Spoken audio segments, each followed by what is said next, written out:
9 a.m. Tingle and go. Go keep with the show. It's a new era. Let's get it, let's go.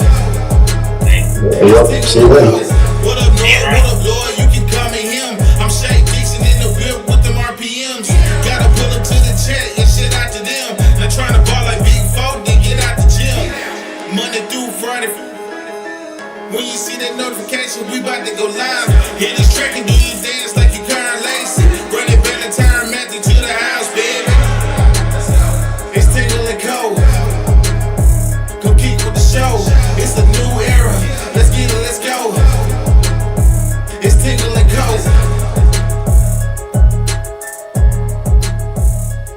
Word up. You're live. Can you hear me now?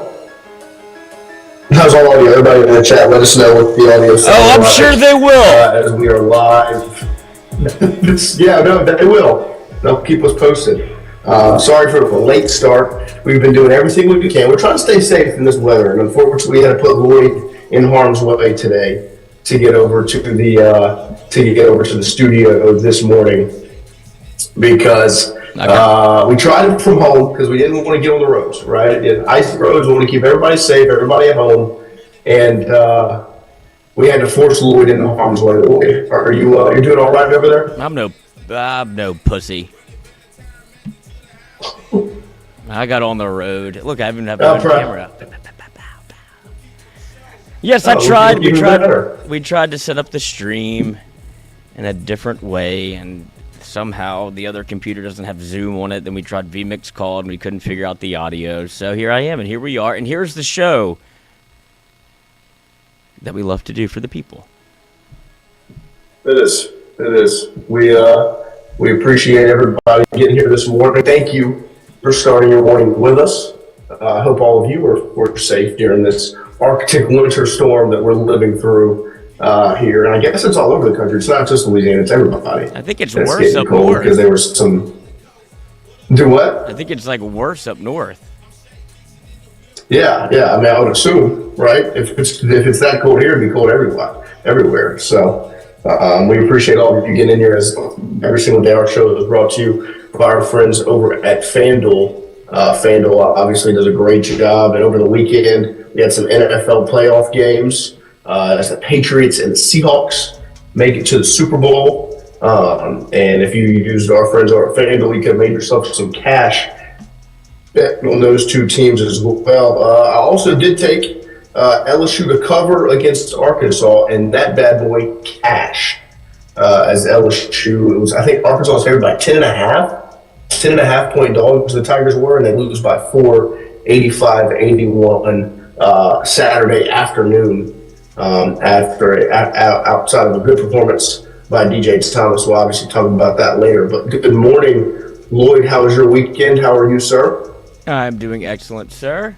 We had 2 NFL football games that I watched. LSU basketball did play. As I was, 5-point loss, not the worst in the world, but, we are where we are. Other than that, great weekend. The more, I think, exciting thing was maybe it wasn't just a tweet about the blind side. Maybe he did have one more up the sleeve, a big one up the sleeve. As Lane Kiffin continues to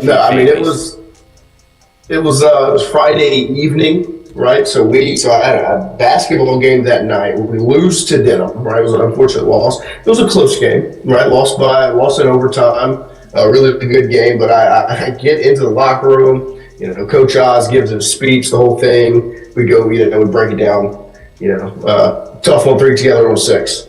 And then we break it down. And I look at my phone. I've got all these Twitter notifications. Like, nobody's texting me. Nobody's calling me. Nobody's reaching out to talk to me. It's just Twitter. And so what happened? I look at my phone, and LSU had gotten themselves a left tackle as Jordan Seaton made his commitment Friday evening to the Tigers. And look, it was really not that long of a process. I think it feels a little bit longer than it was because ultimately, he entered the portal like the week prior, right before it closed on like a Wednesday or whatever. And he commits to LSU the next Friday. So it was really only a week process, but it felt much, much longer. So it was huge news to see that. Lloyd, what was your first reaction when you saw the news Friday night that Jordan Seaton was going to be an LSU Tiger? One, how?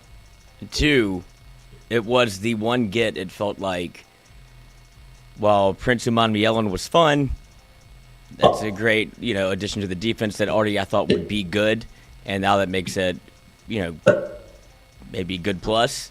But this is something that we talked about where it felt like it may not have happened because, and this is the thing, when it comes to LSU, this never happens, right?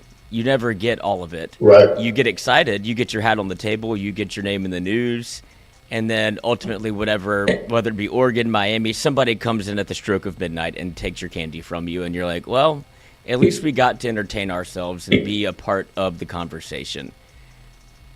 Adding 40-plus portal players and this being the last one, which would have been excellent on, I don't know what show did this, but there was an idea to do a 24-hour stream because the transfer portal was going to be a big deal for LSU, and maybe, just maybe, that this announcement could have happened at like 12:01 on, January, what day was it? 2nd? January 1. January 2. January 1 going into Jan 2. Would have been great for the show, but I understand these things take time. But if you fast forward from where we were at that particular moment on death's door, trying to give the people a show and doing our level best, if that news would have happened then, great idea. But I will wait and see, and then you get the biggest and probably the biggest addition of anybody from the portal that's not a quarterback on basically when the portal's not even open anymore. I don't know how it works. I don't know what the rules are, but I do know that Jordan Seaton is LSU Tiger. I don't know where he's going to class. I don't know what he's majoring in. I don't know any of those things. I don't know if he's enrolled. None of that seems to matter. I do know he'll be playing football in the fall. And that's what matters, right? The move that they made on Friday to get Jordan Seaton. Look, we talked about it last week after the Oregon, the Dan Lanning picture in Atlanta, right? I said, and Lloyd and I were talking about it, and we said it on the show. It was in our past, right? It was always LSU just dominates the recruitment. They're in a great spot, and then here comes somebody, usually Nick Saban, swoops in right at the end and steals them out of your hand. Right, and it's just kind of you're left sitting there like, well, we tried. We did everything we could. We just they couldn't get across the finish line, and ultimately that's kind of what it started to feel like with the Oregon situation when LSU had done everything with the Seaton recruitment. They had him on campus 48 hours. That's a whole 24 hours longer than he should have been on campus. He leaves, goes to Atlanta for who knows why. And then you see the photograph of Dan Lanning, the offensive line coach from Oregon, and Seaton posted on his Twitter. And so that ultimately made it feel like, well, shoot, there it goes. It's happening again. And my thought process of that day was like, maybe it's not. Maybe this isn't the same old LSU it used to be, right? Maybe the game is the sport's different. The people in control are different, people in charge, and ultimately that's the situation. You see LSU play in a battle, an NIL recruitment battle out of the portal with Miami and Oregon, two teams that you would have never, ever, when we were talking about NIL in the inception, was LSU can't battle with those teams. They can't go band for band with Miami and Oregon. Maybe they didn't. Maybe they didn't have the highest offer, but they had enough money on the table that he was able to choose LSU over Oregon and Miami. And I just think you're witnessing obviously history with this portal class, but on top of that, you're witnessing a change around LSU. It's not you can recruit as hard as you want, and then Bryce Underwood, you have him committed for 300 plus days. And here comes Michigan with the bag and takes them right out your hand. Well, LSU, you did everything right. And if it was, it's Colin Simmons, you recruited him well. He wants to be in Baton Rouge, but Texas put this off on the table that you can't battle with, right? And ultimately, that's what it felt like was kind of starting to happen with Seatin, where you did everything you could, and ultimately Oregon or Miami swooped in at the end and made it happen. But that wasn't the case. Instead, LSU closed the deal. They get their left tackle, and as much as it's huge PR-wise for LSU because it shows you the ball game they can play in now. This is who LSU is in the new NIL era when they've got alignment and buy-in and excitement they're willing to spend, and they did that. 42 portal additions, the number one quarterback, O-lineman, edge, safety, go down the list, linebacker, the whole thing that they've been able to put together. And ultimately, this one, really, the Jordan Seaton commitment is a PR blessing for LSU. We just went head-to-head with Oregon and Miami in an NIL transfer portal battle for the number one offensive lineman, most sought-after player in the portal, and won, and we're successful. You couldn't ask for a better PR package than that right there. And then obviously on the field, I mean, you spent a lot of money on your quarterback who's already got injury question marks. The last thing you want to do is see what happens this next time when you watched it last season with the offensive line to be in the struggle. You didn't want that to be the case, especially with the quarterback that already had injury, question marks. We sat through a terrible situation like that in 2025, and you see Lane Kiffin, who made it a purpose to bring in offensive line help to rebuild that room, to replace that room really in totality, and you needed somebody to answer the call of, okay, who's going to be the left tackle? We can make a makeshift line, but is everyone in a spot they're comfortable in? And now you have your plug and play left tackle who's going to be the number one offensive lineman probably off the board in April with the NFL draft. Not this April, but next April in the NFL draft. And you've got your plug and play center bringing Braylon Moore back, who's your best offensive lineman a year ago. You went out and got Bob from Maryland, who's got snaps on top of snaps on top of snaps, all the experience in the world. Then you've brought in your guy from Baylor. You brought in the guy from Tennessee. You've got Devin Harper, who's a young, could be interior guy. And then you still have Weston Davis, who started a whole year for you and hopefully can grow, develop, and fit this scheme better. As much of a PR success as it was for LSU, on the field, it completely takes this LSU team to the next level. This plug and play left tackle in Jordan Seaton and what he can do for LSU takes them from a team that's going to compete and can battle and get a respectable season to they've got big time expectations. That's what it told me. When you go and you spend on the quarterback and this and that and then you go get the left tackle, you spend and you do everything you can to close that deal. It's not because they want to be competitive in 2026. No, they're making a statement. They want to win. And I think when you go get Jordan Seaton, it's huge for what's going to happen on the field for this football team, right? Brother, you could have almost convinced me getting a left tackle may have been more important than adding Sam Leavitt at this point, because in a Lane Kiffin offense, it feels like you can manufacture the ability to score points, but more so because of what you just went through in 2025, where I knew the faces of the offensive linemen better than I knew the back of their jersey, because you were seeing a lot of them. And I still will contend that probably not all bad players, as you saw where they all ended up in the portal, all at D1 schools, all at SEC schools, all at Power 4 schools. So somebody else sees the potential that we saw. Whatever you saw them on paper, it was this offensive line should be elite. It should be a unit that you can win football games with, but it turned out to be, whether it be coaching, scheme, staff, whatever, all of it's gone. And the players are gone too. And so having lived through because you could even go back and watch like 2024 Nuss, and it becomes very evident when you see what you saw at left tackle. And Will Campbell's getting shit on a ton, by the way, like even on the broadcast, like for watching the Patriots games, which they only point out the bad.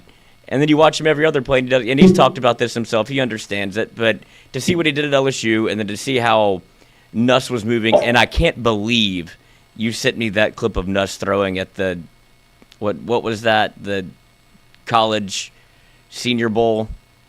What did you send me? Mm-hmm. He looked healthy. It was a Senior Bowl. Yep.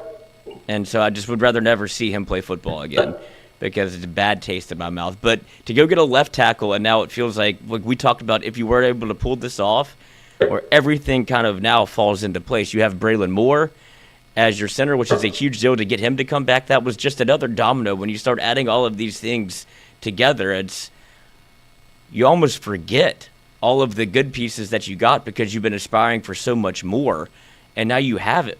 Everything that you could have asked for. Even when you took even more massive swings, bigger than the Sam Leavitt, when you had the bird in the hand, and then you still try to go get somebody else. And so for that to still work out that way, and obviously his health will be a concern until everybody's able to get eyes on him and see how it plays out, because that Liz Frank and the way he plays, he has to be able to be that athlete that you want to see. And Jacques Doucet talked about it with he played Matt Mock. Whenever he had the Liz Frank, he said he went from a 4.5 guy to a 4.9 guy. Obviously, that was 20 years ago. So we would hope that medically you've advanced a little bit more than that to where it won't be that significant of an injury. But I am still a little bit, I've touched the stove too many times whenever it comes to quarterback play, offensive line play. Now I need to see it. I think that's where everybody is get me to spring. And I say that because per Matt Moscona on the damn Twitter says that as of 30 minutes ago, even though the deadline to enroll in classes passed last week, LSU transfer Jordan Seaton is expected to be on campus and enrolled in classes this week, sources confirms. This would allow him to participate in spring practice. As another source described it, quote, when you have great alignment, you can move mountains. Now, I don't think school is that as moving mountains, but it is something where academics doesn't necessarily want to see athletics succeed. But what I guess you have, this is why you go talk to the governor. This is why you do those things that put you very much in the public eye of what do we need to do to get this done. And it finally feels like LSU is playing the game you've been wanting them to play since Nick Saban left, of why do we have to follow whatever you think the rules are? Let's do it and not ask for permission, but maybe seek forgiveness whenever it's all said and done. But this is finally the version of LSU football I've been waiting them to be my entire life. Yeah, it comes down to the situation. How much do you fucking want it? How much do you want to win? Right. There's the line that is the boundary, or this is where the rules are, right? It's faded. There's not really a line, and for forever LSU's acted like it's this wall that you can't climb, but it's not, right? It's just, and you're seeing Lane Kiffin push the envelope and kind of change the way it's always been, where LSU's going to pay. No, it doesn't matter what academia thinks about the number one left tackle is going to be in class. That's why I had zero concern about the enrollment into spring, because it's going to get done. If Lane Kiffin and LSU want him to participate in spring football, he's going to participate in spring football. I never thought it was ever going to be a question. It doesn't matter what the people who cry about the library feel about it. It doesn't matter.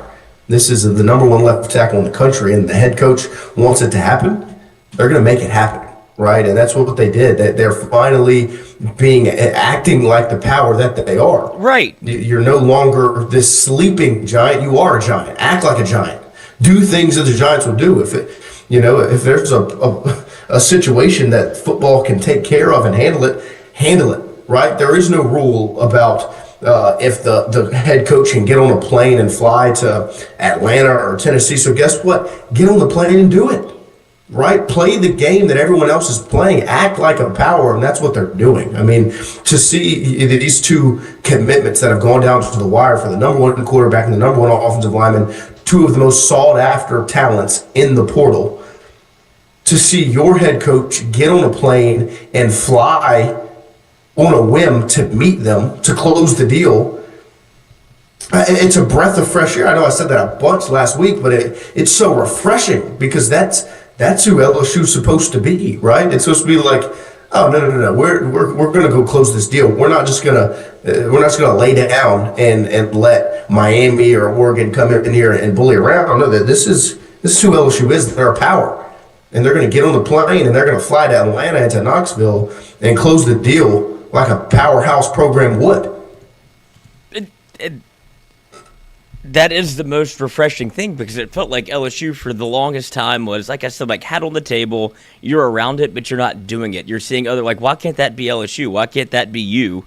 And it does take somebody like a Lane Kiffin. This is what happened, and I'll continue to contend, and I know people don't really necessarily agree with me, but as long as I've been alive in the last 30 years, and as long as I've been paying attention to LSU football, which is the last 25 years, you've never had a real head coach aside from one, and he was here for 4 years. And so you didn't even get to see what would happen if somebody actually came in and with the intent to stay and not get wooed by the NFL. And who's to say that doesn't happen to Lane? Obviously, we know that there's always a ghost calling him. I don't know what it is, but it's somebody he's always seeking more. It does feel like, for as of now, he has found his landing spot for maybe this is where I'm supposed to be. Maybe this is what I was supposed to do the entire time. There's no other brand in which he could elevate himself with, aside from if he wanted to go to the NFL, and I really don't think he wants to test those waters again, but he is making LSU what it should be and what it could be when you look around the country and what it's always been whispered about, and what it's like, if they ever figure it out, and that's what Nick Saban has always said whenever he was at Alabama, is like, don't let them, that's why he blocked Lane Kiffin from going to be the OC. He's like, don't let them get it right, because it's going to be impossible to compete against, because why do you think I go to Louisiana to get talent? That's what it's in their backyard. And now to see somebody finally realize your full potential, and this is just on paper, look, anything can happen in the season, but you can't say and sit here and tell me anybody else aside from Indiana won the offseason more than LSU, because Indiana just won a national championship, but if there's second place, it's LSU.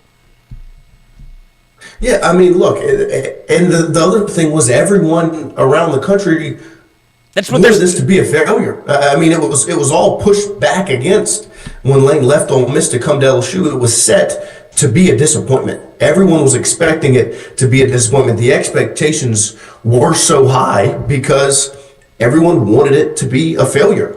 And instead of that, not only did he meet the expectations, he exceeded the expectations, right?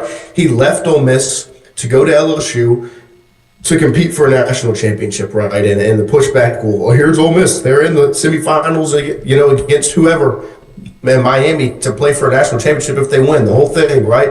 And it's well, why would you leave to go to LSU? They were 7-6. It's just that much better of a job. And this new era of college football, is LSU actually a better job than Ole Miss? Blah, blah, blah, blah, blah. It was set up to be a disappointment. Everyone was expecting it to be a disappointment because the expectations were so high. And then Lane doubled down on it and gassed up the expectations himself, right? Going through and posting and talking about January 2nd through 16th the way he did, right? And gassing it up the way he did that. This is going to be monumental. This is going to be huge. You're going to want to be around and witness this because it's going to be massive. And not only did he meet the expectations, he exceeded them. I don't think anyone expected this portal window to be as historic as it was. I'm not surprised LSU had the number one class, or that LSU brought in a huge number of players. But you're telling me LSU left with the number one quarterback, the number one offensive lineman, the number one edge rusher, one of the top linebackers, the number one safety, and they've added plenty of other. They've rebuilt the offensive line room. They rebuilt the wide receiver room, a top 3 wide receiver.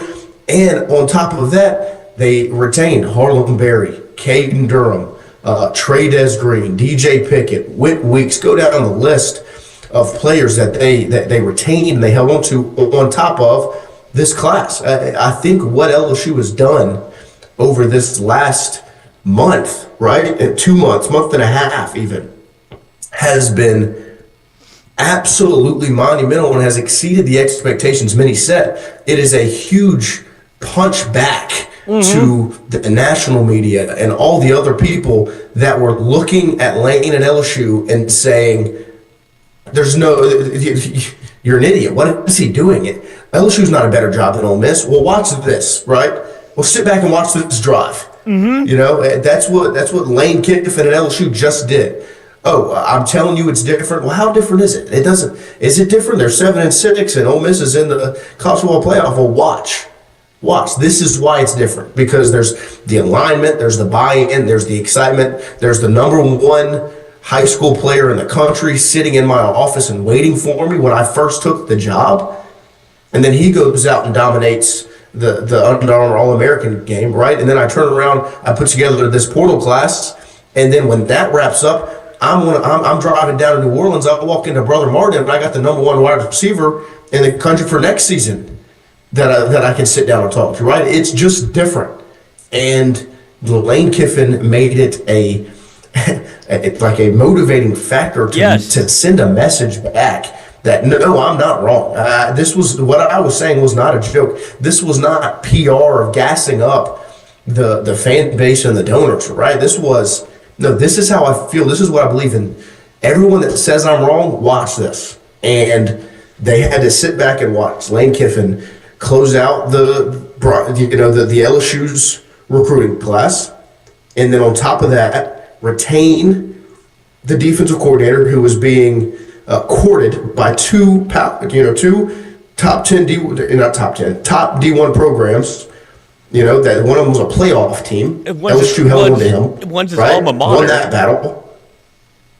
Right. It's his alma mater, a playoff program. Like LSU won that battle, right? And then on top of that, they followed up with the greatest portal class ever assembled. Yes. Right? Not just quantity, but quality.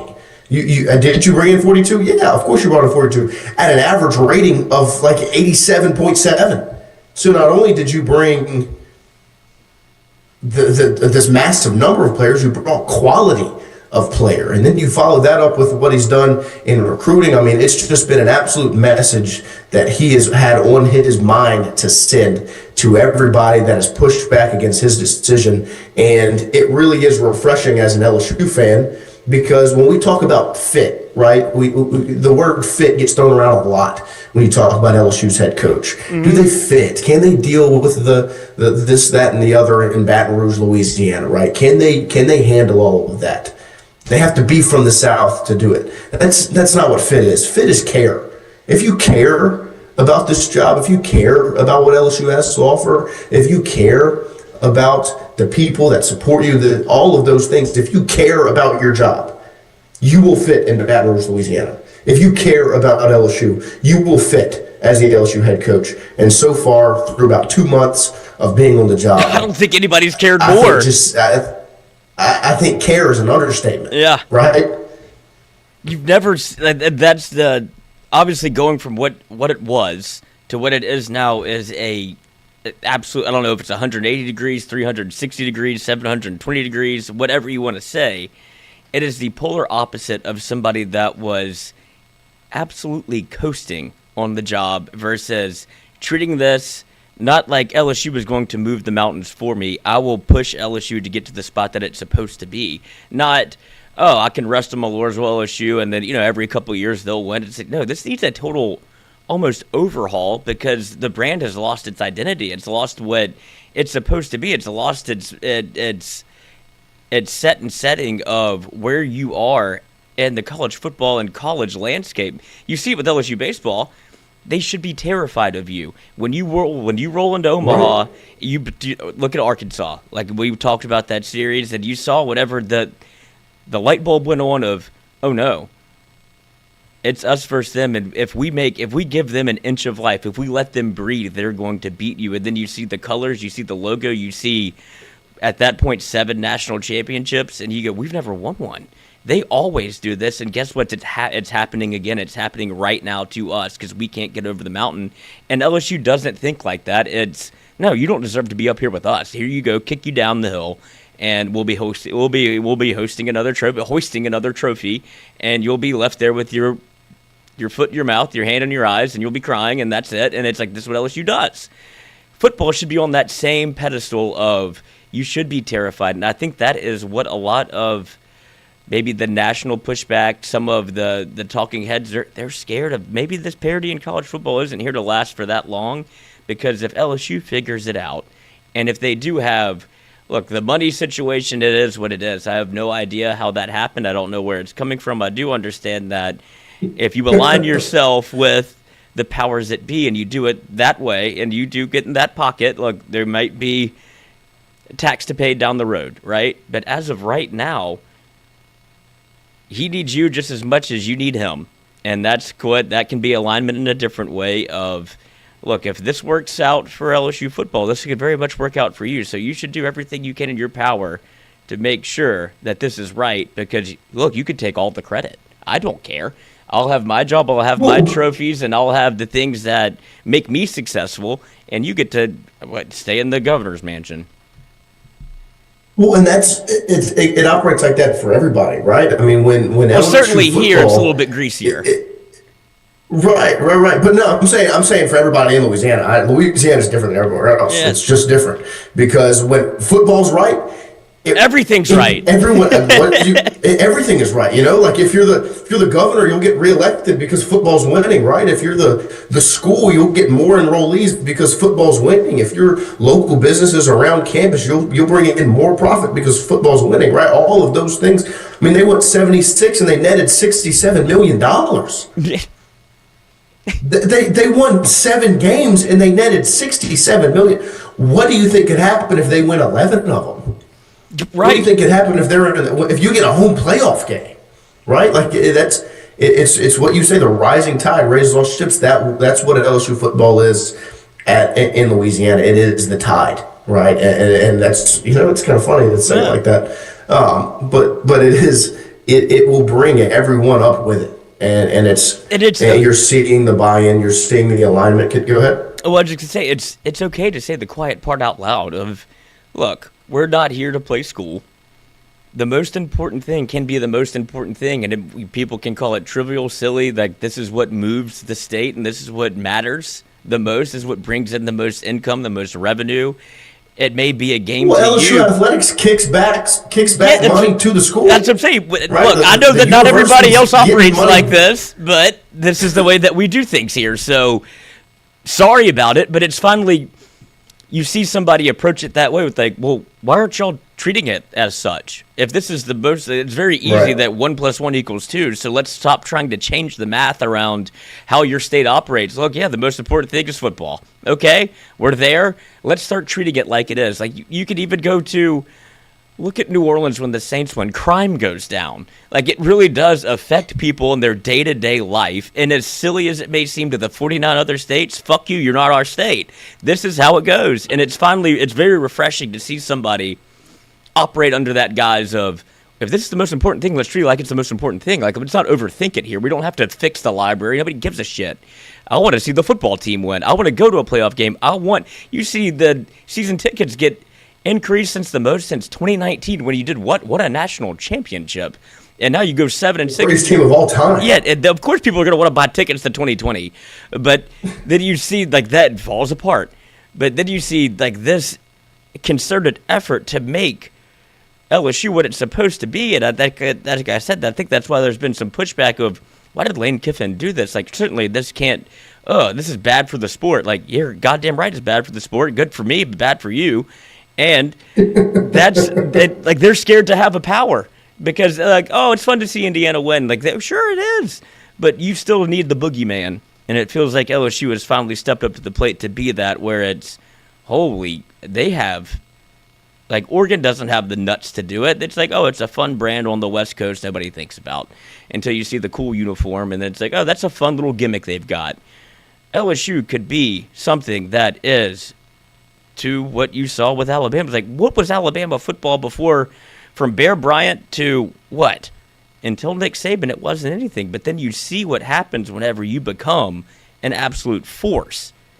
And the enrollment went up. The state got better. Everything around Alabama became actually pretty nice. Campus got better. This is all the same thing that LSU is trying to do because the blueprint has always been there, but you haven't had somebody grab it by the haunches and hump it into submission until now.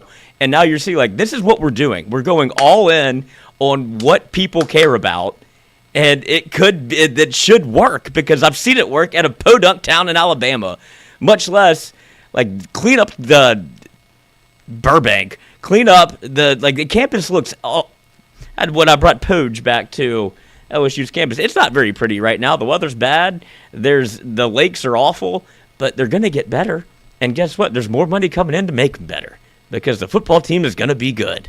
And that's really what is important here. And I think it's from jump. It is when it is just different. It has been, we're doing it this way, and whether you like it or not and how it was aligned, we'll figure that part out down the road. But from the offseason until now, from Lane Kiffin's hiring, and I'll say this because Deanna Rossini just put out a tweet that this was news to me. When you start off with retaining Blake Baker, right, everything that they've done up to this point has been a win. All things that I've usually seen LSU be able to fall short in one regard or another. Like, oh, of course Blake Baker left. I get that. Like, it was a pipe dream to keep him. No, you kept him. From being able to get Sam Leavitt, whatever, you kind of left him at the altar. And it's like, nope, still going back to go get him. Like, Lane Kiffin hasn't really misstepped from having your staff over at Ole Miss. And people are like, oh, what if they stay over there? They're going to get offered. And like, nope, they're coming back.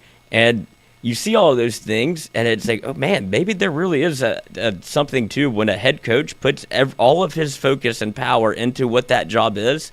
You're the second most important person in the state, and if you're aligned with the first most important person or whoever makes the decisions, things usually work out in your favor, and you're seeing it finally be, like I said, it's not a secret. They're doing it this way, and it's very much out loud and up front and in the public eye, and if you don't like it, there's nothing you can do about it. And I say all that to say, you talk about adding Blake Baker back, keeping Corey Raymond, doing the things you did in the portal, and Charlie Weiss spoke to the Philadelphia Eagles about their offensive coordinator vacancy, but informed the team he has chosen to remain with Lane Kiffin and LSU, per sources. So you have NFL teams trying to poach somebody that hasn't really even coordinated outside of Lane Kiffin except for, 2 games? And you have NFL teams calling to come get him, and he's still saying no because, he said no. I think I like what we're building here.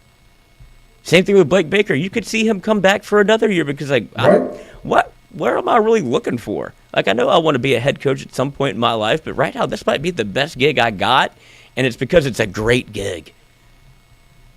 It is. No, I mean, as of right now, and look, this is the off season, and it's an A or A plus for the off season. Like Lloyd said, I mean, everything that's been laid out in front of you, everything that you've witnessed over these last couple of months since Lane got the job have been wins, right? Retaining your DC and that defensive staff, closing out that class with 2 5-stars and plenty of other talented pieces in high school recruiting, turning that into going into the transfer portal and putting together a historic portal class.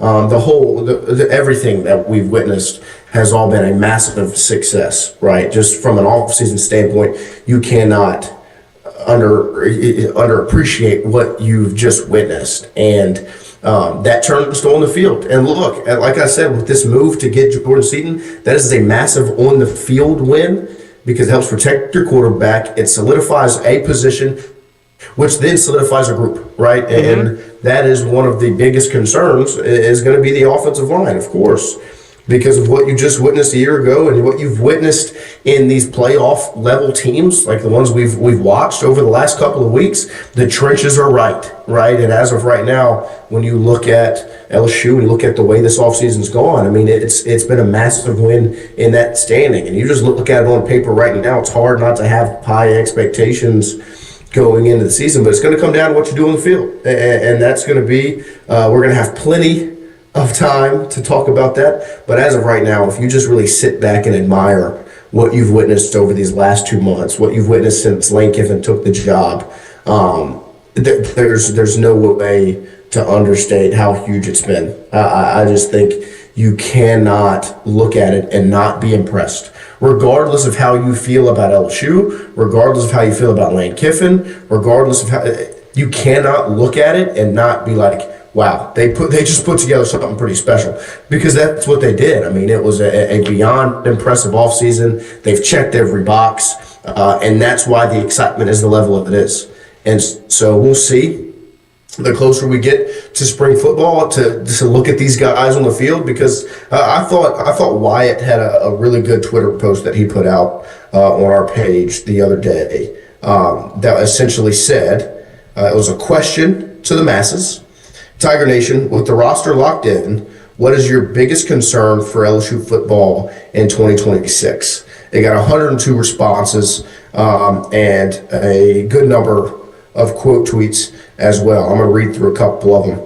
We've got continuity, right? And I think that's expected when you bring in an entirely new offense and you insert new defensive pieces. So continuity is an understandable concern. A lot of stopping mobile quarterbacks, right? That's going to be, and it's going to be interesting to see. That's a very on-the-field answer, right? Because that's something that you've witnessed over the last couple of seasons where there's been a struggle to stop a Jalen Milroe or, go down the list of these Marcel Reeds, these mobile Diego Pavis, these mobile quarterbacks that have caused issues, and maybe, to me, bringing in these offensive minds might assist in, well, this is what would actually really affect it if this is what you did. Just bringing in the brain power and allowing for that whole group to really mesh and the coaching staff to bring in, some really good conversation. Maybe solve that issue. Sean Courtney replied, losing. Of course. Which I think is a great answer. Look, I mean, that's, if you were going to have a concern about 2026, sometimes it is just that simple. Let's not lose, right? Because the expectations as of right now, especially around the fan base, are going to be extremely high. It just goes to show how snake-bitten LSU fans are. It's like, and Sean is the perfect example. I know Sean is the epitome of it. Yes. Because I wanted to. Of course, I always get nervous when he gets on the internet, and we are related. He is my brother. But he does speak as, if anybody speaks for the fan part of LSU, it's Sean Courtney, and he is always waiting for the other foot to drop. Like, that's who he is. He gets extremely excited when LSU does well, but and then if one thing goes wrong, it's the sky is falling. But in this particular case, but that's how LSU fans still think until it doesn't happen, where it's, well, what's your concern? Losing. Just losing. And it is the simplest way to put it, but it also is the one thing of, if you don't win, then none of this means anything. We can pump it up in the offseason all you want and be as excited as we are right now, because what did you do? You won, quote unquote, the offseason. You've been the biggest portal spender, no doubt. You've been the biggest portal winner. You've done well in recruiting, and you've retained your coaches. And that's the other thing about this. When losing is the concern, your schedule is not easy. But at least you put yourself in the conversation to where it's not how many losses, it's just a loss. And that's fair to think, because at some point, LSU, something's going to happen, right? It's not just going to be, even in 2019, you didn't know it until you saw it. And even then, you still had the boogeyman on the other side where you're going, I don't know if this team I don't know if they can go into Alabama and win. And even that game, even when you're up 17, it still comes down to a possession late in the game where you're like, how did it, they're should be far and away, they're the best team of all time, and it still comes down to a possession at the end of the game, which is crazy. But that's the part of it with LSU. It's like, it's never, if it's anything, it will always be entertaining. But at some point, maybe you do realize that maybe this is who you are as opposed to who you were, where it's like, oh, everything has to go right, or you have to get a little lucky, or it's every 4 years, and it's like, why not every year? And I think that's kind of the mentality Lane's brought to this thing. Is like, do you ever realize do you know how hot you are? Like, I don't think you realize that it's like a Pretty Woman situation. Like, take your glasses off, let your hair down, and then walk out into the bar and see what people say. And now it's like, why did I have to tell you this? And it's like a great realization of what you've always thought you were versus somebody propping you up and letting you be that. And that's what he's doing with LSU. And you talk about fit. It's the fit that LSU's never had, but maybe the one they've always needed. Yeah, no, I mean it's the perfect marriage. It's a perfect match. Oh, and it could blow up in your face. It's volatile, to say the least. Yeah, of course. You're right. Of course. But but as of right now, in the current standing, when it's fresh and new. Yeah, the honeymoon phase is elite. Thing. I've never tried this position. And the most common answer on that post was gelling. And I think that is going to be the biggest concern, maybe looking at what this offseason has in store and going into next season is, okay, 42 new players through the portal, 16 new high school guys.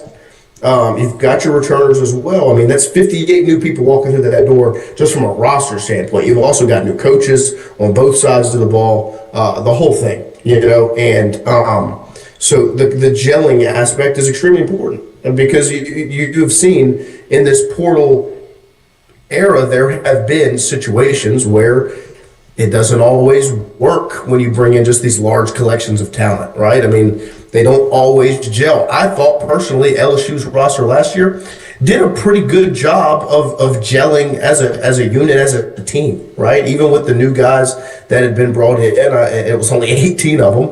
I thought they did a good job. My confidence when it comes to gelling, right, is this is what Lane Kiffin's done ever. This isn't new to him. Right, 42 is a new number, right? It's bigger than in the past what he's done at Ole Miss, but he's brought in 20 plus, right? He's revamped rosters year in, year out. He's done that whole thing before. It's not new to him, right? And defensively, you have so much continuity already. You have so many pieces that have stuck around, and you have an identity. That's where my confidence when it comes to gelling comes from, is you've got people in the building that have done it before, but on top of that, there's a very visible identity offensively and defensively, right? Where these new pieces are going in, that they know what's expected of them. They're not going to be recruited if they don't, right? Lane went and got his guys, right? They have an identity on both sides of the ball, something you couldn't say for last season. That when you look at the wide receivers they brought in a year ago, it was, well, let me go get the most impressive guys that I can find. They might not fit what we're trying to do or what we can do, but I'm going to go get these impressive pieces. Right now, you're seeing a concerted effort to certain types of players because that's who fits what we're trying to do. And when it comes to gelling, my confidence comes in the fact that there's a staff that has done this before in your building, and on top of that, there's an identity set in stone on both sides of the football that you're bringing in these pieces to fill certain roles, and I just think it's beyond impressive to see the way they've done it up to this point. And it's going to be fun to watch in spring continue on. Well, because we did. I mean, we made a ton of what we thought the chemistry was, right? Whenever it became like you see the portal additions, you're like, 18 was a big number last year to us, to LSU that's kind of new to the portal. Like, whoa, we're bringing in 18 new players. Let's see how this works. Like, you already have something kind of established, whether it be the SWAT team and taking your vitamins and tucking in your shirt and, graduating champions and all of the mantras that were 1-0, all the things that were a lot of lip service that, you have to buy into because you're supposed to care about this, and you feel like, I don't know if this is going to work, but that's not really the way they do it at LSU in terms of graduating champions. Nobody gives a shit about that, but if that's what you want to do, if you want to try to bring your Notre Dame way down here, good buoy for you. Maybe this is the way that it works, and we've been wrong the entire time, and we have 3 national championships, and you have 0, but maybe this is what works. Well, we'll give it a shot, and obviously that was not the case. But when you bring in, I think the reason that gelling isn't really a cause for concern for me is because everybody is new to this. Aside from, even for Blake Baker, it's a new head coach for him, and that's why he stayed, is because he's intrigued and interested in, maybe for the first time since he's been at LSU, having his players with the idea of, there's an offense on the other side of it. Maybe we don't have to do everything. And now, wait, I can get involved in this portal game too. It's not just for the offense. Can I get some of those? Absolutely. It's a free. I want you to do well too. It's not just about me and trying to fill the offense out. Right. It's, you want Prince and Will? You want Prince Will? I'll put in a phone call. You need a linebacker? I can make that happen. You want, this is good for both of us. I want us to both succeed. But when you bring in that many players, and it's just the initial overhaul, I believe it's kind of, you could say a new team, but it feels like almost like a new identity of what LSU is, where everybody's kind of going to this thing with first foot through the door together, right? It feels like there's not some established thing that you're walking into as a transfer portal guy. No, we are the team. And yeah, we're all doing this together because we've never been through this either. And so that's the part where I think the gelling could happen, because you talk about last year, like you saw Barryon Brown come in, and you saw like AJ Halsey, and you see like the swagger that those guys had, and it kind of took over for like, oh, they definitely all get along, and you can see like the initial excitement that was there. Like they were excited to be at LSU because why do you leave other places to come here? And it's like, whoa, this place is different. Like, look at the facilities. Look at what we have. Look at everything that's gone on. And I don't know if you saw that CJ Jim Cooley has put out, like, he put out a recap of his first year at LSU. He's like, this was wild. I felt like I lived 3 years in one, because he essentially did. He's like, go through as the number one portal class. You go into maybe a top 5 team. You go to Clemson and win. And then everything changes underneath your feet. Like, this is insane. Like, we fired a coach. We was top 5 in the country, undefeated. I was thinking Natty. And it's like, oh, God, we don't have a coach. Like, I don't know what's going to happen. And that's how quickly things can move. And all of that to say, he gets to go into year 2 with year 1 basically didn't even exist. It didn't even matter, because now it's a total restart in the best way possible. Yeah, no, I mean, you can't ask for it to go better than it has. I just think when you fired Brian Kelly and you were looking at what the future could look like, I couldn't have scripted it better than it's gone. I mean, you went and got the most sought-after coach in that cycle from a playoff program in your conference right down the road. And then you follow that up with everything they've done. I mean, it has been beyond impressive. And the next couple of months getting ready, going to spring football and everything after that, it's gonna be super fun to watch, to really get to witness this staff go to work. Because now the off-season aspect of roster building is done. You know your roster.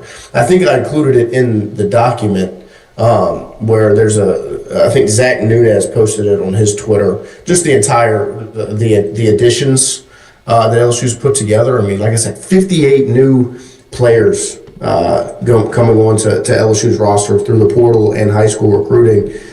You know your roster, right? And so you can start to look at it, imagine what maybe the lineups will look like, and kind of what it'll look like on offense and defense. I mean, you've brought in a lot of top tier talent. Team.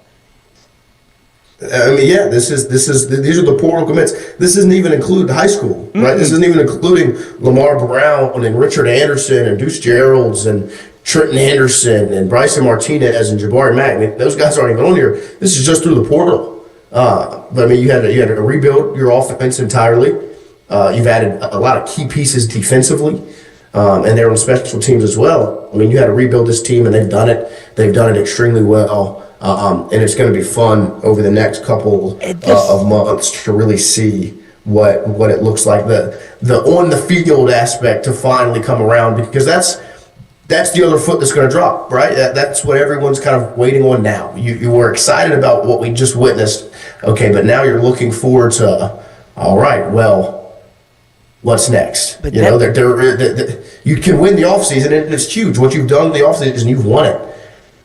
And then your head starts to turn and look forward, and you're like, okay, well, that's what next. What's next is spring football, into summer workouts, into fall camp, into Clemson, Ole Miss, A&M, Auburn, Texas, Alabama, Texas A&M, Tennessee, Arkansas.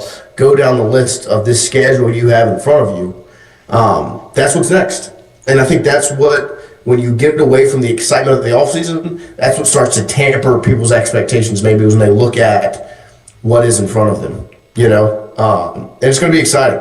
Well, it's going to be very, very exciting. I think the number one thing that we knew going into this is whenever you know what Blake Baker and you have on that side of the ball, you know what I'm talking about scheme-wise. He's a good coach. He's a great defensive coordinator. You get him back. I think those are the least of your questions is, oh, what's the offense going to look like with Lane Kiffin? Like, that was a legitimate.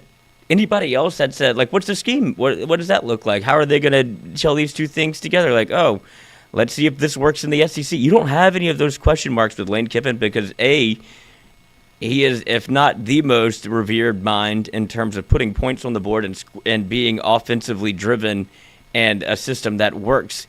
year in and year out. You have that. I don't see how that changes. And you got the players. That was the hard part, right? Putting together a class in which you could be competitive, but you always knew you had the scheme on both sides. So that's the fun part for them. It's like, I have all of the pieces I need, and I know what I do works. And so let's get, I would want to play now. Like, I would imagine they can't wait to get to practice and put this together, because you've never really had that. And even when it came together for LSU in 2019, you didn't know what you had till you saw it. It wasn't like Joe Brady came in and you're like, man, watch out for this offensive coordinator. This guy's a guru. Nobody knew. But now this is like, you have an actual legitimate identity on what you do offensively and what you do defensively. And then the reason that everybody's excited is then you went and got 42 players to put together. It's like, that's not even, like, this list doesn't even include the guys that return. And those are going to be your biggest playmakers with Trey'Dez Green, Harlan Berry.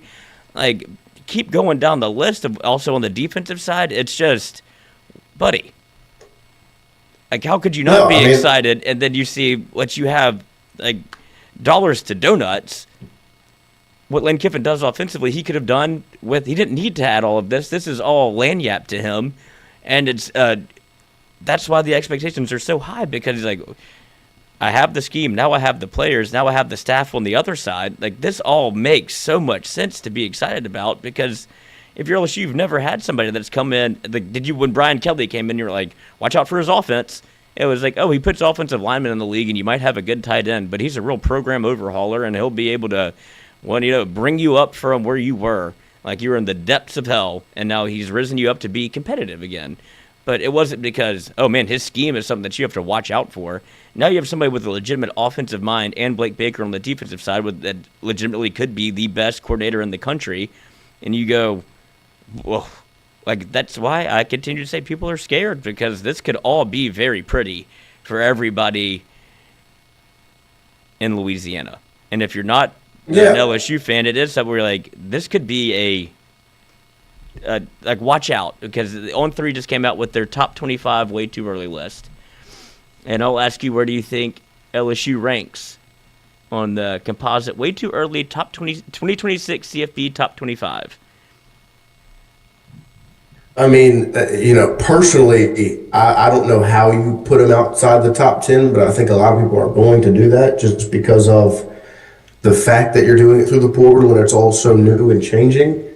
So I would say probably like around 11. They are 12, sir. And look who's 13. Okay. Very interesting. Yeah. No, I mean, look, I think it would be extremely hard to me when it comes down to when you get to the actual season to put that team outside of the top 10. But I also think what 12 tells me is that as of right now, they're looking at it as, okay, they're going to have to prove it, right? Because the top 11 teams really get into the playoff. And so for LSU to be a playoff-like team, they would have to prove it, right? They haven't really proved it yet. But I don't know how when you get closer, the closer you get to the season, the more this team's talked about after spring and the whole thing, I don't know how it's not a top 10 team, just from the roster, the coaching staff. Because like you said, Lloyd, to me, with Kiffin and Baker, you've seen both of them, right, do less or do more with less, right? You've seen Blake Baker in 24 with that defense. It wasn't a very talented defense. And he was able to put out a competitive defense in the majority of the games. He did more with less. Lane Kiffin, right, has done that. This past offense in 2025 wasn't supposed to be as good as the one in 24, right? But he that's who he is. They've done more with less. And it's just no longer doing less with more. We've seen less with more, right? The offense in 2025 for LSU was doing less with more. You brought in more talent. You did worse than you were without the talent. And so you've got two sides of the ball that have done more with less, and now they've got more. So now they're going to get to do more with more, right? You've given them toys and pieces and weapons that are going to be exciting. And I think when it gets close to time, you look at this roster, you look at what the staff has, you can't tell me it's not a top 10 program in the sport going into it. Brandon Hogsworth in chat, 10-2 is the floor. I think a lot of people are going to feel that way. because the expectations in 2026 are much bigger than they were just a couple of weeks ago. You were hoping maybe you want to see growth, you want to see a competitive team, you want to see some steps in the right direction, right? That's not the case anymore. You don't get a Jordan Seaton, a Prince Umanmielen, a TJ Daugherty, a Sam Leavitt, a Jace Brown, or go down the list of these pieces they've added to have a growth year. That's not what this isn't a growing year. This isn't a stepping stone season. They are going after it. And with that, they've put together a top 10 roster, maybe a top 5 roster, with a top 5 coaching staff, which to me, I don't know how when it gets closer to it, you can't put that team as a top 10 team. That's the other part, is as excited as you can be about preseason or off-season acquisitions in the transfer portal. I haven't seen all 50 of these people play. But you do have to trust, I guess. All you can put your faith in is what the services tell you at the end of the day whenever you see highlights of a receiver from Old Dominion coming to LSU. And like some of the additions and all of it in totality and the number makes it the number 1 class. And these are all based off of what? Old like high school rankings and a newfangled way of transfer portal rankings of like, well, he did this here. Let's see if he goes here. Oh, this is a great get. Like there's some players like a Jordan Seaton. Obvious. If you were to get a Sam Leavitt, obvious. Like you've seen them do it on the highest stage and you've seen them perform.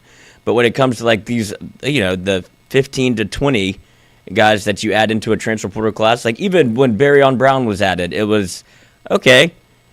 Like I saw flashes at Kentucky, you saw the same thing at LSU. Like sometimes the expectations become high because you see all of the good.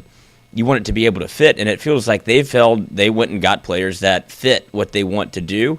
Like Nick Anderson, like that's why LSU had the number 1 portal class in 2025. It's like, oh, he's a 5-star guy that's 6'4", 220 pounds, but he's been hurt and he doesn't play. But when he does, well, guess what happened at LSU? He was hurt and didn't play.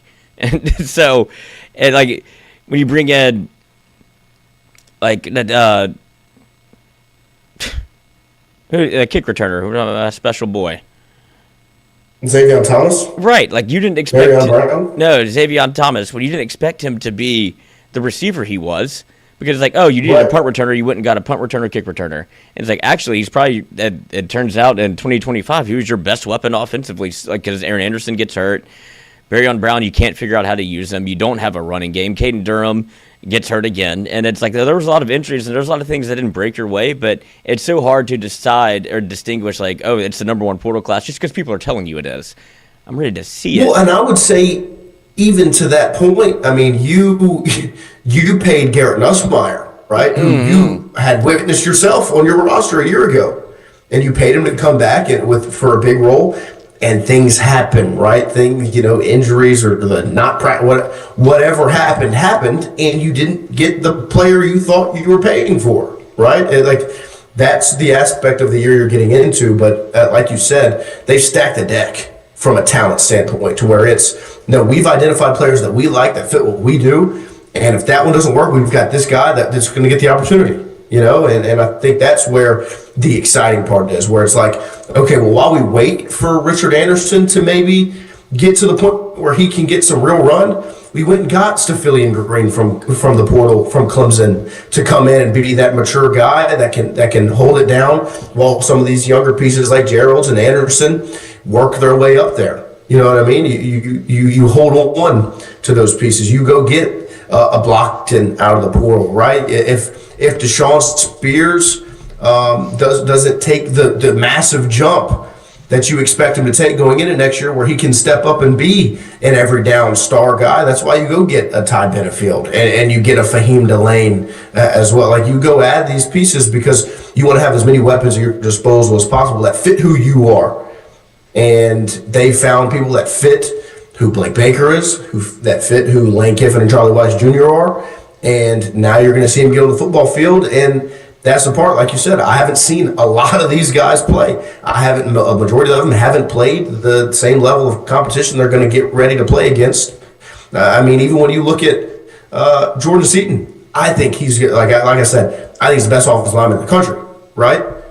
he's getting a promotion from the Big 12 against those defensive ends. So okay, now do it against these guys. Right now, go do it against these these SEC defensive ends, and you're going to get to practice against them. Right, you're going to get to go up against, you know me, Lloyd, at spring football and even in fall camp.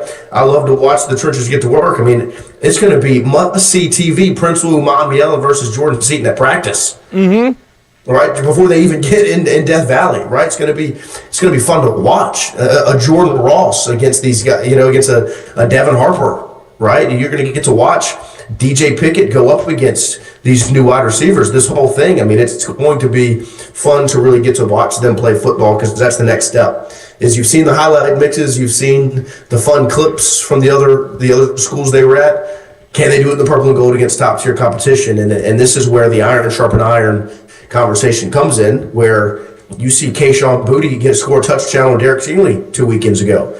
They were doing that at practice 5 years ago. Yeah, right? they could pull up the When tape. Healthy. That's what LSU's always been. The Jamar Stingley video that's gone through everywhere. That's what LSU's always been, and that's why you stack the deck and get these pieces so that now Jordan Seaton and Prince William Monmiela can go heads up, head to head at practice every day and get better. Yeah, because you just look at this list and it's like you forget about some of the pieces you added, but you talk about stacking the deck, and you don't put yourself in the situation that it feels unfortunate that LSU basketball has put itself in, but that's what happens when you have all of the resources that LSU football has and you're using them. Because you go get a DJ Thomas, like, okay, you spend a lot of money on the portal on one player. He goes down for a significant amount of time, and it has absolutely blown up what you wanted your season to be in terms of conference play, because he wasn't available.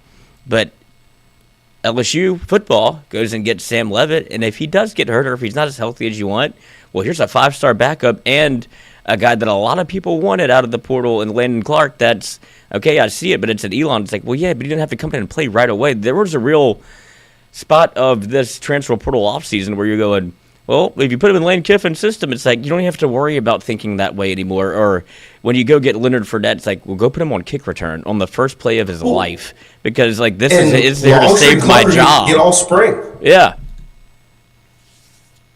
And so you have Hassan Longstreet to be able to back you up. And okay, so you've have contingency plans for your contingency plan. Yeah, no, I mean they are prepared. Right, they know what an SEC season looks like, an SEC schedule running through it looks like. They know their scheme works. They know Blake Baker knows his scheme works. Right, they're prepared for what's ahead, and they've recruited it in that way. And I think it's been really refreshing and reassuring to see the way they've handled this offseason. I don't think many expected it to go the way it has. I think it's gone beyond the expectations a lot of people had, and it has now created a sense of excitement and buy-in from the fan base that you haven't seen in a long time. Right. And it's going to be really cool to see it kind of continue, because you're seeing a coach that when he talked about it Tuesday when he had when he spoke to at the breakfast or whatever it was, he was like there's just something about being here and walking in that building, it makes you want to work hard. He was like, being at LSU makes you want to do everything you can for that. Like that is music to your ears if you're an LSU fan. It's like, yeah, that's how I feel about it. Mm-hmm. Like, when I drive past that stadium, I get fired up. And I've never put on a uniform, right? I've never been a coach, but every time I drive past it, you get a feel that there's something in there. My coach that's wearing the colors and wearing the visor, he better drive past that stadium and want to go recruit Eastern Royal and flip him from Texas. I would love to be able to pull into the building. I would love to be able to walk in there for work. That's what we all want. That's and then so to see somebody that doesn't treat it as like I'm supposed to be here, or this is my job. Ew, I'd rather go check the mail or go to the golf course. Like, it's a blessing. Why would you not want to be there and do that? Like, this should be fun. This would be. There's so many people. Then that's where the consternation comes from with Brian Kelly. It's like, why would you do that? Like, it's you should enjoy it. Like, this is the best place on earth. And you're treating it like it's a job whenever it's something that can be so much more than that. You should enjoy every second you get to spend in there. And it's finally refreshing to see somebody that did. And that's why people loved Ed Orgeron, because he did for a finite amount of time he was like us walking in there, like a kid going to sit in Santa's lap. It was like, oh my, this is exactly how I'll do. Oh, you get to be principal for the day. Right. Like, I would love to be a cop and hold a gun. But, like, get to go into Tiger Stadium and get to, like, this is where I work? And it's like, yeah, then it became, oh, this is where I work. And it's like, I can take advantage of it. And it's refreshing to see somebody not use this as a place to, I finally made it, to, no, I'm about to make this place what it is. Like, I'm about to use it for what it's supposed to be, as opposed to, oh, I'm the head coach at LSU. Like, what are you going to tell me? It's the opposite. It's like, I get to be the head coach at LSU. Like, come on in. Come see it. And you've heard it with, like... Let me go earn it. Right. Let me use like, this for show what it's... that I belong here. Yes. Like, I'm proud to be it, but I want to represent it the way it's supposed to be represented, not use it as a social coin of, oh, I can get into supper club maybe tonight. I'm the head coach at LSU. Like, it's not something that you should use. Bands. Yeah, I've had 3 dinners tonight. It's like, it's supposed to be something that is revered, and when you get it, you should respect it, and then you should want to work hard because you've earned that place to be there, and then also you should want to make it something that's special to the way that it is to everybody in the state and even outside the state that looks at it and goes, you know, I would kill I would kill you for that job right now. Like, I don't even know how to do it, but I want it. And it's such a thing that's looked at, so revered by the people from Louisiana. And if you don't respect it, then it becomes, I can't believe you're disrespecting that, not only me and the state, but the job of which anybody would want, you would think, right? And it's, yes, when somebody comes in and walks and says it's different here, and you come in and you take a picture of a national championship trophy and 2 Heisman trophies, and you're like, oh, I get it. This is where I wanted to be the entire time, because you don't have that at Ole Miss. You don't have that at 5 places in the country. And it's like, oh, this is my office? Like, yeah. No, you don't walk into Oregon, you don't see those same things. No, I mean, it could be as cool. You see some sick unis. Yeah. That's about it. Yeah, watch, this is a cryo chamber. Like, cool. Great. Like, you walk into Clemson, you see a slide. Like, it's just, that has to be, even for Lane, like, that had to be so validating to walk in and go, right. Oh, I did make the right decision. Now it's time to go to work. Like, I have to make sure to prove to everybody else, like, this is why I'm here, but everything's right out in front of me. Look at what's already been built. And right. why do y'all suck? Like, look at this place. Like, this is an easy sell. What's wrong with this thing? Okay, the fixer-upper. It's crazy, and I just think LSU has gone under such a massive PR like facelift this offseason. Like, and it's been they tried to tear you down. Is LSU a better job than Florida or Ole Miss? Yeah. Is Ole Miss a better job than LSU now? Why That's a leave? real question people were asking 2 months ago, right? It was, is LSU still a better job than Ole Miss? Why would he, if he could do it? Yeah. You know, today's era, is LSU this job people still want to go and work at? Is that somewhere like, if Brian Kelly can't do it, who can? You know, this whole thing, and it was becoming this laughing stock. It was those questions were really being asked, and it was like, it was insulting. Yeah, and but at the same time, then you sat back and you're like, maybe they're right. Me, I mean, it's still that, but like, I mean, over the last are we delusional? And then you flip the script, and no, Lane Kiffin just left Ole Miss to come here, and then the questions got even bigger. And then over this offseason, you've witnessed why this is one of the most revered jobs in the sport. Why Nick Saban, when he talks about it, says it is the best job in the country. Is because if you put the right guy in the chair, the place is a machine. It's a monster that just needs the person to poke and prod it to make sure it does what it's supposed to do. Like, just steer the ship, because this thing... Start the car. Will go on its own, right? And that's what's really been awesome, is the PR jump that the program has made just over this offseason. It's not being talked about the same way it was being spoken about just a couple months ago. You know, instead of being this laughing stock of the sport, and you know they're having to pay this massive buyout. Can they even pay it? They're trying not to pay it. Is the governor too involved? Do they know what interim means? Do they all of that? That'll always be a part of it. Put together the most impressive offseason we've ever witnessed to date. It finally does feel like, I know it's still the offseason, but the question around LSU always has been, watch out if they figure it out. Like, it was the worst kept secret in the country. It was like, well, if LSU ever got it right, like, watch out, like, and see if they can. But they just can't get it right. They can't get it right. It's like, I don't know what it is. I don't know what's wrong with the university or the people that take the job or who they hire. Like, it was always has been a shit show, and it's like, but despite yourself, you've managed to win. And like, I don't think it's hard pressed to say that Les Miles and Ed Orgeron are not two of the, and I'll throw Brian Kelly in the mix. They're not the brightest. No, like, you haven't had. They're not. Their success has been because they've been at LSU, not because of what they did to get to LSU. And like, Ed Orgeron was a failed head coach, and then he became a head coach at LSU and won a national championship. Les Miles had a less than sterling record at Oklahoma State. You're like, oh, okay, I guess he's your coach. And then he comes in and wins 10 games despite himself. Like, the man is a fucking moron, and he was able to win. And so it's just like, imagine if you had an actual, like, somebody with a resume and somebody that's an actual coach.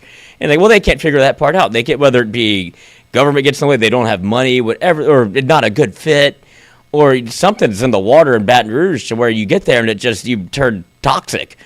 And now it feels like you have somebody that's already been through all of that, has failed, has succeeded, knows all the pitfalls of what a coach is and what it is to coach in the SEC or to be a high-profile coach, survived all of that, and now he finally gets to a landing spot where it's like, I've already dealt with all that shit. Like, I'm good. Let me coach. And so that's the difference because, like I said, in my lifetime, even when Nick Saban got here, it was somebody that had been in the NFL a little bit and was fired from the NFL, defensive coordinator, ends up at Michigan State, looks like an absolute nerd, and doesn't necessarily win there. Like, it does well enough to where you make a hire and you took a chance on a guy that gets there. It's like, oh, this man is different than everybody else. Like, this is why you hired him. But he didn't prove anything yet. Then he gets to LSU and he turns this thing over, and it's like, how have y'all not been doing it like this the entire time? And it's like, oh, and then he leaves. And it's like, oh, well, that was fun. And then you were never able to never put it to get it together back. after that. And then you get the blessing from him for the next guy that you just hired. It's like, this is finally, it took 25 years to get here, but here we are. And it's like, this one finally makes sense. Like, watch out if LSU gets a guy like that. And now they do. And that's why people are continuing to go, is he cheating, tampering? Like, what? How do you stop him? Like, you start trumping up charges because if they keep doing it like this, it's not fair for everybody else. Like, finally, LSU gets to be the one that has the gun. Yep, and now it comes down to what they do on the football field, and that is obviously what everyone's going to sit and wait on. That's the part he's good at. For every program, it's just you've crushed the offseason, the expectations are high. Now you got to get on the football field and get it right. Don't forget, every single day we are brought to you by our friends AJ Sports Cards, located right there on Drusilla Lane. 3348 Drusilla Lane is the address. AJ Sports Cards. They have supported us since before we were even live. They've been supporters of Tingle & Co. We are very appreciative of the crew over at AJ Sports Cards, and they also do excellent work. The shop is in pristine condition. It is a beautiful place to walk into and look at because you've got memorabilia up on the wall. You've got cards and packs and boxes that you can go check out and buy. They also have great social media where they keep you up to date on any specials or events that they have going on. AJ Sports Cards 225BR on Instagram, and AJ Sports Cards by itself on Facebook. Like I said, really cool events they put together. We went to the one at the Crown Plaza in Baton Rouge. Massive. It was awesome. The collection of memorabilia, artwork, cards, everything they had was sick. We left with 2 paintings, one of Michaela Williams, one of Monster Milam, by our guy Chuck Bro, and then it was so packed there because it was like, I mean, Lloyd can attest to as well. And it was shoulder to shoulder. You didn't have much room. It blew me away the amount of traction it got. We did our best to promote it, but it didn't need it. Like this AJ Sports Cards and what they do and the event that they put together was like, I did not expect it to look like that at all. I thought it was going to be like a meet and greet, like we'll have room to be like, what can we do to help? And it was like, oh my God, like that's just not something I'd ever been a witness to before. It's like, this is shoulder to shoulder with so many different vendors. And if you want something, it was there. And it was like, they had LSU baseball players signing autographs. They had vendors from all over the country come in. And it's like, this is, okay, now I get it. And AJ Sports Cards did a great job of getting us in the door at their own event, and being able to promote it and be a part of it was very cool. But it is something that if you've never been to a card show or something that they put on, it's a spectacle. Get there. Yeah, it's the Baton Rouge Card Fest. It's a fest. Yes. Because there's a lot of people. They had to move from the Crown Plaza to Elite Football Academy because it was that packed. They needed some more space. So check out our friends over at AJ Sports Cards. We appreciate them and all that they mean to us. Before we close out this one, I do want to talk a little bit about basketball. Of course you do. We have to. We got to talk about basketball. Women's basketball's got a matchup tonight as they start their 3-game homestand. They match up with Florida at 6. Hopefully the roads are in good shape so the PMAC can be packed. I'm going to be interested to see. It'll be a good testament to how crazy fans actually are. That even if the roads aren't in the best shape, they're still going to get in that PMAC to watch the Tigers play because they're playing some really good basketball. Flaugier, Michaela, Mylasia, Jada, Grace, the rest of the crew on that team. We're going to have Schwartz in tomorrow when we get back in the studio. He will join us. And so to recap, obviously the win over the weekend and now hopefully the win tonight against Florida. There was a loss over the weekend for LSU men's basketball as they dropped their game on Saturday to Arkansas 85-81 on the road. Look, they scored 81 points on the road against a top 20 opponent, but they gave up 50 plus in the second half. And again, go ahead. Again. Yeah, I think that's the third or fourth time they've given up 50 and a half this season, and it's going to be hard to win that way. And that's what I said. I mean, they are not going to be an elite defensive team. They got the offense figured out in that game. They were able to score. DJ Thomas down the stretch made some big shots, but they could not stop Acuff for Arkansas. I mean, every trip down, he got a bucket after bucket after bucket, and they just couldn't stop him. And they gave themselves opportunities to win that game, but ultimately they could not get it done. There was a really key opportunity at the end. Acuff, like I said, was making every shot he's putting up. They fouled him. He goes 0 for 2 from the line. It was a 3-point ball game, and they couldn't go down and score on the other end to keep it in keep the contest tight. And so they were not able to close it out and get a win there. Even with the good first half they played with, defense just struggled in the second half, couldn't close it out. It was tough L, but you can see kind of, like I said, you can see DJ Thomas improving. You can see the money there was well spent, right? You asking me? Yeah, I am. Yeah. Sure. And so there's at least one positive, is that the money you spent on DJ Thomas, that check is cashing because he's playing well. You can see him start to get healthier and back in the flow. He's working off some of that rust. He had his first 2 practices last week. But they're sitting at, they're 1-6? Mm-hmm. 1-6, not good. Look. Not good. They've got a very winnable game on tomorrow night. Very winnable against Mississippi State. It's not very good. They need that win more than oxygen itself. That's for sure. So, wish I could talk about it more, but there's not much more to talk about. I do look. We've our Southern Region Medical home here. Obviously, they will not let the optimism die, which I appreciated. As at the end of the day, you root for LSU because you love LSU, and I root for LSU. I root for Matt Command. I want everything, but it just feels like they can't get out their own way. It's almost more disappointing to see them be able to hold a team to 33 points at the half and be up at half time after time after time and see flashes and spurts of like what is good basketball and good players. Like, you do have some of the pieces that you need, but then inevitably, like, it feels like it's almost like a curse. Like, they can't. Something's going to happen.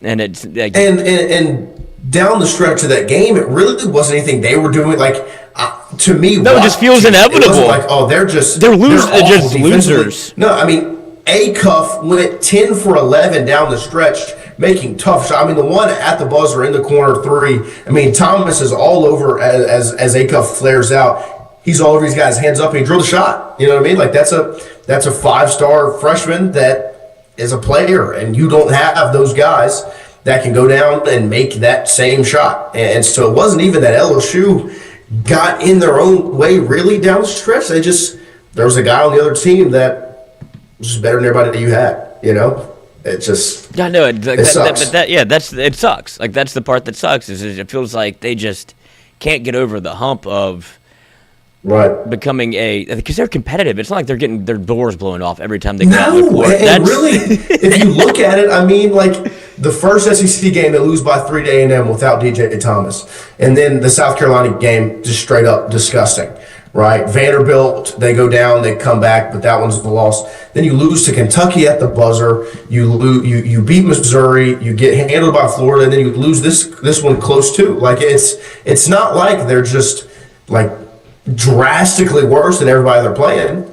They're just not there yet. And that's the hard part, is really what you would say is you need one more year to maybe make that next jump, but you're not going to get it. And so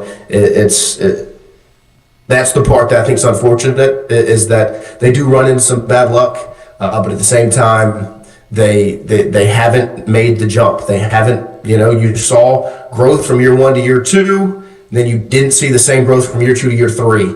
You saw a drop off, and then you're seeing growth from year 3 to year 4, but you don't have the opportunity to really jump from year 4 to year 5 unless they go on a run looking forward. But that's been the same conversation for the last 2 weeks. Was okay. Well, they're struggling right now, but if they can just get it together, go on a run, right? Right. You're always looking for a run. We've seen crazier things. Well, yeah, but you're it's asking. It's going to take a lot, right? And I just think that, and this is not necessarily it is, but I understand the sentiment from Charles and Jason of just give him more time. At LSU, there's not really a place where you're granted time. It's just once you become persona non grata or viewed as out, you're out. Unless, like you said, this is where he needs a miracle to happen to where he's able to keep his job. Because even if it becomes, I don't even know if wins are going to help him. I just think that people have just kind of decided that I'm kind of out until he's out. And then, obviously, it's not the easiest hire to make in America, as Charles said it himself. It's like, what are you really selling? And he's like, well, I know that there's one thing that everybody wants, and sometimes that the easiest answer might be the right answer. And if it's somebody that is Will Wade, that is willing to come back, that's what people want. And so I don't think whoever takes this job, if it's not Will Wade, they won't care until it is him. That's just where the LSU contingency is they want their guy back. And because of the way that it all ended, I think that is, if you were on the other side of it, I think the story has been told enough times that that wasn't his fault. It was something that was decided that would at a much higher power than him. And it wasn't necessarily like you could have defended it, you could have tried to fight for it, but in totality, you had to cut off a finger to save an arm, to save a leg. It is like this is a sacrifice. And I do think that because of what he was able to stir up at LSU and make the people care about basketball, which Matt McMahon has never been able to fully succeed in. And some people have it in that terms of charisma and character and effort. Like, Will Wade won't let you not care. Matt McMahon was very much okay with, like, well, I'll prove it with, I'll make it. If we're good, then people will come, right? And that's a hard thing to win whenever it takes time to do it, and you weren't necessarily given the resources. And what you're following behind. You know what I mean? It's Smoke Laval. Digging yourself out of a hole. Like, everybody's already going to look at you not in the best manner because they missed that guy. Right. It's Kalen DeBoer.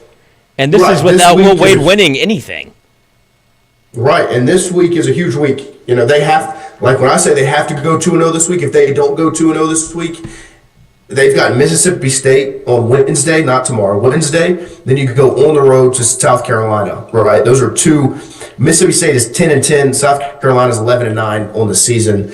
And in the conference standings, Mississippi State is 2-5. South Carolina is 2-5. LSU sits at 1-6. And so you absolutely, with DJ Thomas, you have to go 2-0 this week. If you don't, it's as good as done. You know what I mean?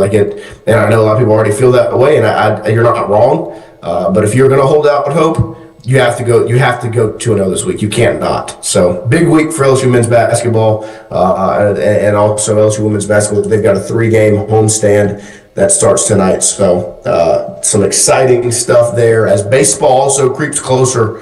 That's what basketball tells you. If you're not a basketball fan, if you're just the LSU football crowd, I would say get invested in basketball, especially women's basketball because they're a winner right now. But basketball means you're getting one step closer to baseball, and baseball is almost here. Jay Johnson and his crew will get John Eads in studio this week to continue the baseball preview as we are. Well, I mean, we're approaching just 2 weeks away, right? I mean, this Friday is 2 weeks away. Let's see. From I want to get first the pitch. actual. What is it? It'll be February 13th, 14th. It's February 13th is first pitch. So this Friday is 2 weeks away from first pitch for LSU baseball. Exciting stuff. We appreciate all of you hanging out with us here on this cold Monday morning. And a show look a little bit different.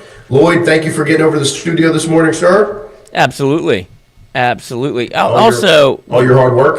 What am I supposed to feel? What am I supposed to do about this commercial? Let's not talk about that. I just don't know what. I get it. I feel bad. I do, but I also don't. It's just funny every time he pops up. I mean, the first time we saw it was with Roe watching the playoff game. It stopped us all in our And tracks. Roe had his feelings about it. Yeah, because it's. I mean, if Frank It's the Tank, jarring. It's a jarring commercial. if Frank the Tank can do it. If your advertising goal was to catch the attention and grab everyone's eyes, I mean, knocked out the park. It is Good job. certainly a conversation where people have opinions. Yes, that is true. One way or the other. And we're not going to get into that conversation. I keep seeing him.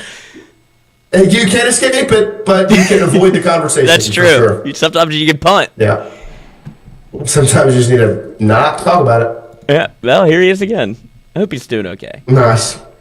Yep. Praying for you, brother. Other than that, it is. We appreciate everybody getting in here. I mentioned the commercial. I'm glad for everybody to join us on this lovely Monday morning. But the reason I had to see that commercial or saw that man because a lot of LSU talent going to the Super Bowl. Well, the Patriots team is oozing with LSU talent. Kayshawn, Kalavon, Will, Swinson, 4 Tigers on that Patriots roster, and then Anthony Bradford, offensive lineman, over on the Seahawks roster. So 5 Tigers in the Super Bowl. Look, I mean, it's hard for me to be happier for a guy than I am for Kayshon Boutte. You know what I mean? Like, if y'all didn't read the Players Tribune story that he did, I suggest you go read it. It was awesome to kind of hear his side of all of it, his struggles, obviously the situation he got caught up in, and the way he's battled through it to get to where he is now, where he's balling. I mean, that's the number 1 wide receiver in the country coming out of New Iberia to LSU and put up 300 yards against Ole Miss and the whole thing, and 7 touchdowns in 4 games to start the next year, or 9, whatever it was. Like, that's who that was, and it got thrown off after that injury. He just had some rough patches that he went through, some bumps, some roller coasters, and you're seeing him come out on the other side of it. Now he's playing for Super Bowl. It's pretty awesome. It's great to see him be realize his potential, because that was the most frustrating part from my perspective. I wasn't ever really the biggest Kayshawn guy because it was just so frustrating to witness of somebody kind of, man, what are you going to do? You're throwing this away. And you have the potential to, that was because we interviewed him, we saw him, we were around Kayshawn a good bit, and it was just like, I wish I could get through to you to tell you, like, not everybody gets this opportunity, and brother, you're supposed to be an NFL football player and an NFL star, and like, you just don't seem to fucking care about it.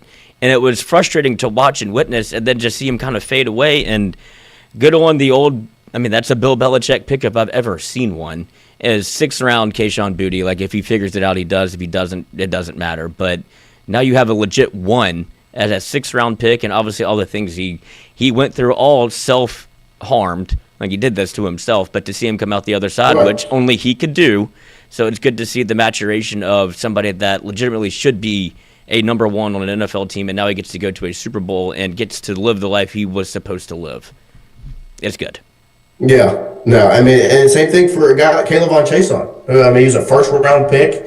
Had his stock and opportunities had dropped a little bit as his time in the league had gone on, and now he's found a spot in New England where he's playing well, and he gets to go play for Super Bowl. You know what I mean? It's always fun to sit back and see these guys, like that you sat and you watched and you've seen grow up and the whole thing. Like you saw when they committed and you saw him as a freshman, and then you see that, and then now you get to see him play on the biggest stage there is. Yeah.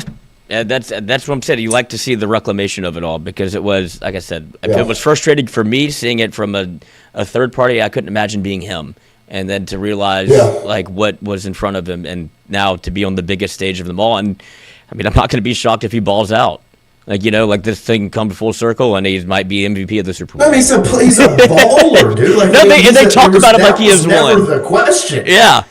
It was like, do you have it up here enough to take advantage Of what God of gave everything you. got? Because you're a player.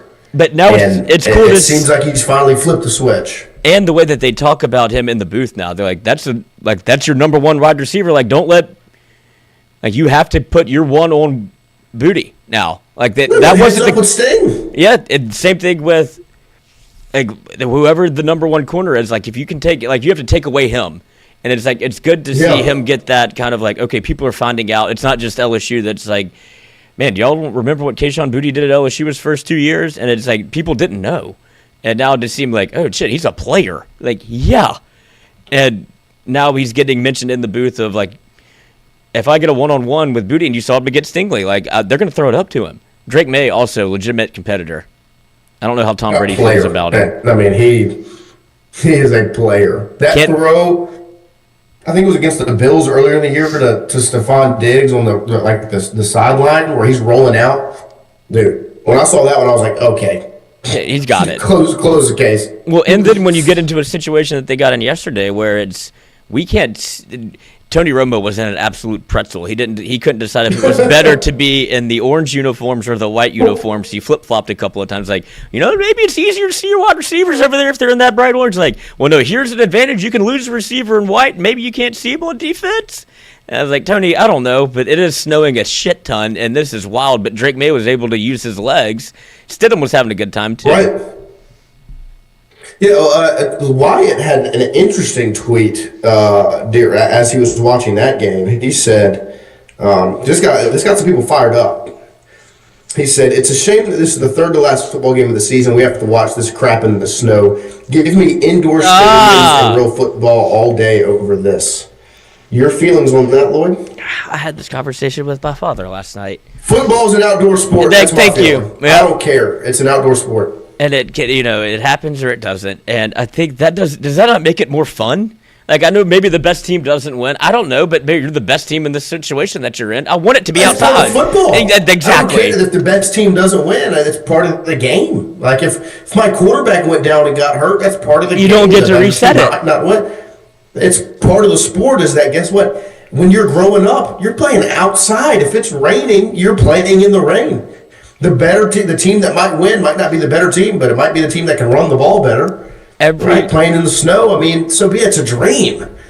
Now, do you feel that same way if it is a Super Bowl where obviously they pick the venue, and they usually pick an indoor venue because they don't want external factors going into, like, you've seen what? Is the field in SoFi not an external factor? It's kind of, yeah, see?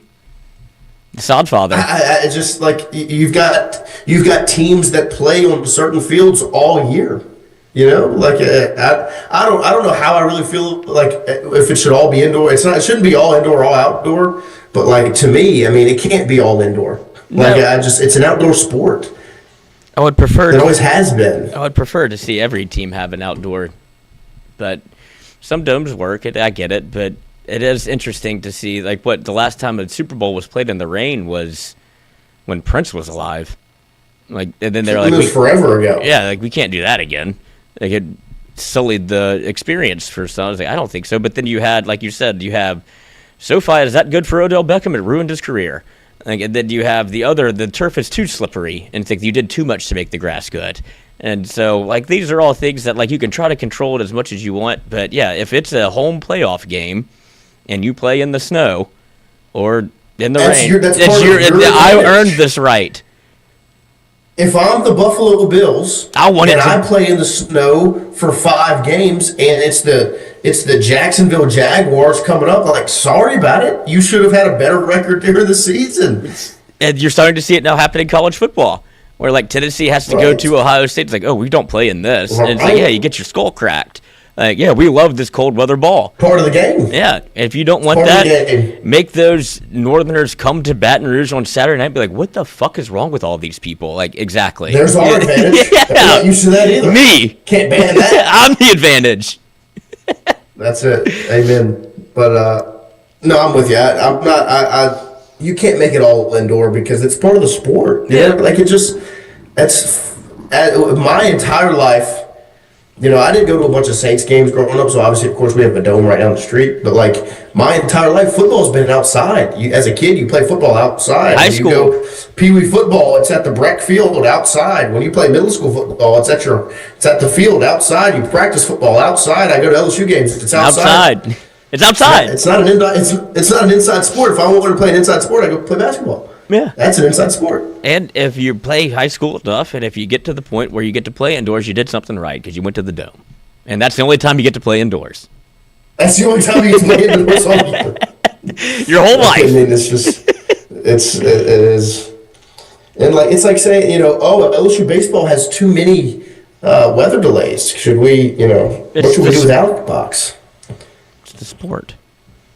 Where they can play in the rain. Yeah, I mean, not just LSU, but baseball in general. Maybe we don't have to worry about it. What are you going to get? Because you have a metal pole, you're going to get hit by. I don't think so. Let's play in the rain. Let's just play in the rain. Let's just play in the rain.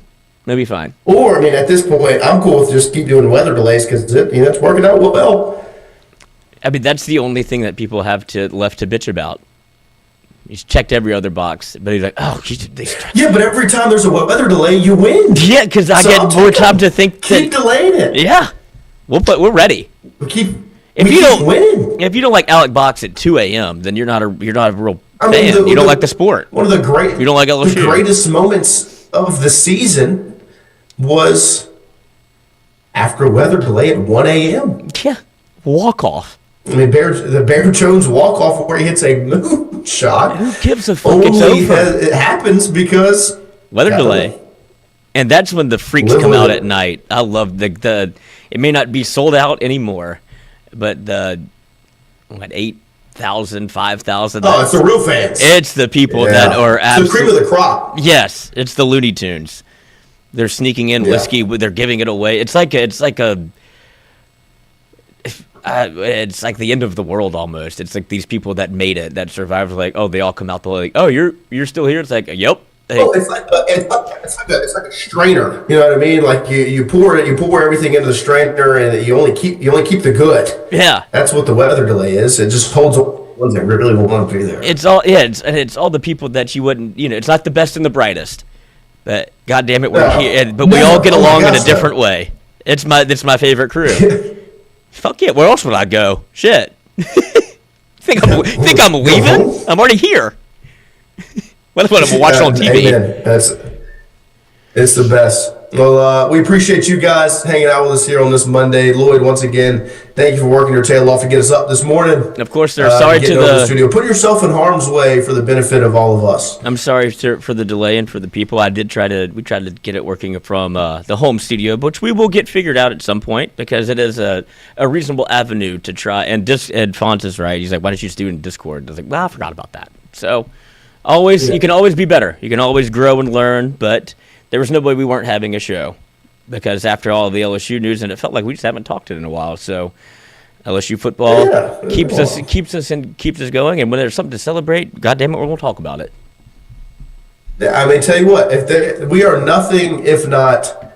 We deliver a show. We're going to make sure you get your show. So we appreciate you guys sticking with us. We'll keep working our tail off for all of you, and we will be back in studio, back to normal tomorrow morning. 8-10. Appreciate you guys. Whoa, whoa. Man, I always been a winner. I know what it takes. Wake up every morning, number one. So what you trying to change?